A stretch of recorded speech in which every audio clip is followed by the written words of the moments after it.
Hello and welcome to Global Studies with Miss Pritchard. This video is for Global 2 students and it will cover imperialism in Muslim lands and Asia, and the subtitle here is Subtle Racism. So once again, racism is a factor, but it's not as blatant or vicious as it was in African imperialism. All right, weaknesses. We're starting out talking about the Ottoman Empire, and this is the last of the great Muslim empires. And this one started to fail after Suleiman I dies in 1566, and it slowly declines over the next 3 centuries. Geopolitics and the Crimean War. You need to know that geopolitics is where you are taking over areas that are geographically strategic or important.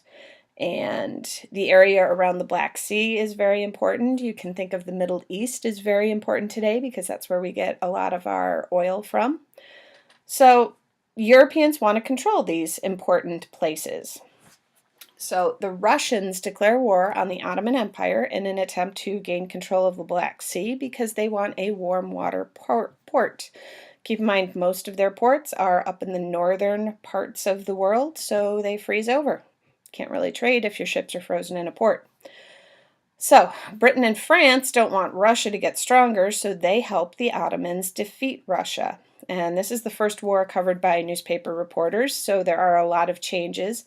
A lot more news is gotten out in a timely manner, so people aren't waiting weeks and weeks to find out if their relatives are dead. It is also the first war to have women as army nurses, one of the most famous being Florence Nightingale.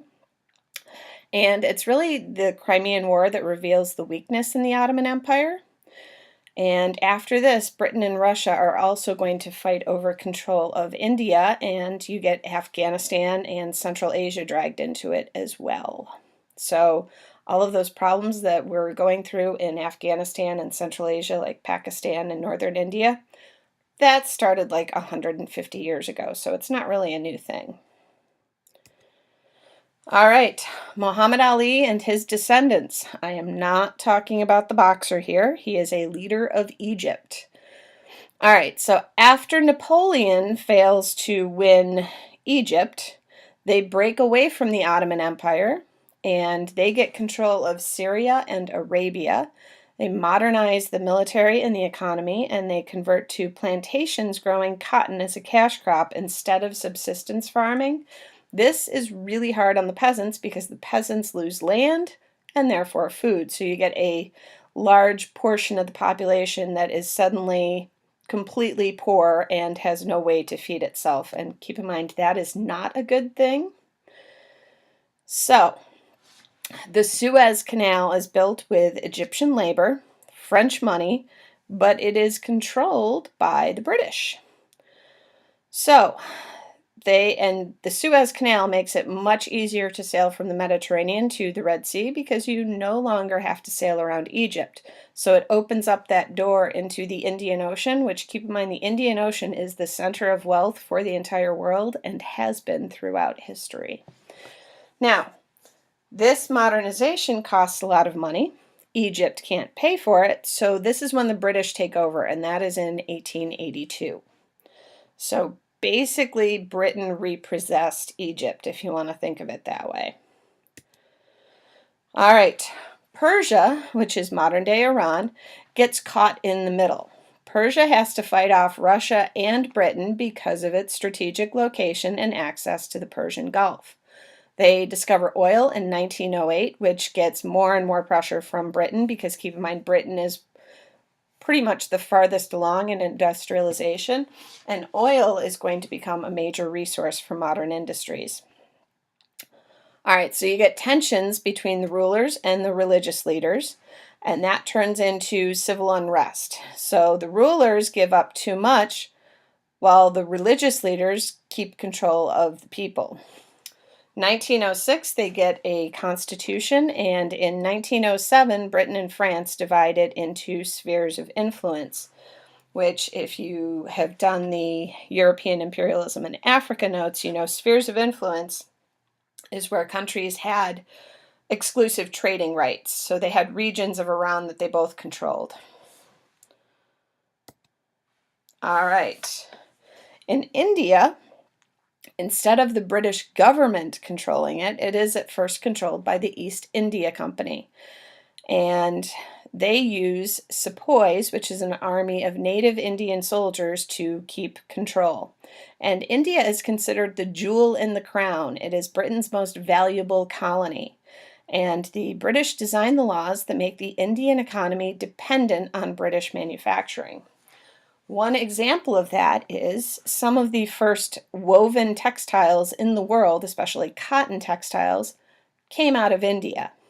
Yet, by the 19th century, most Indians are buying their cotton cloth from the British. They're still growing cotton, but they are no longer weaving it into their own cloth. So basically, they're providing the natural resources, which allows Britain to make money, and then Britain's selling that resource back to them as a finished product, making even more money. So, not really a good relationship for the native Indians. And Britain also builds railroads and infrastructure, communication infrastructure, so they have telegraph lines and all of that they build throughout India. Now, colonization destroys the local economy, which is what I just described. Keep in mind, a lot of those farmers are forced to grow cotton, which means they can no longer grow food and be self-sufficient. All right, so they do run into problems. There are economic problems, nationalism, and cultural ignorance that leads to rebellions and major problems.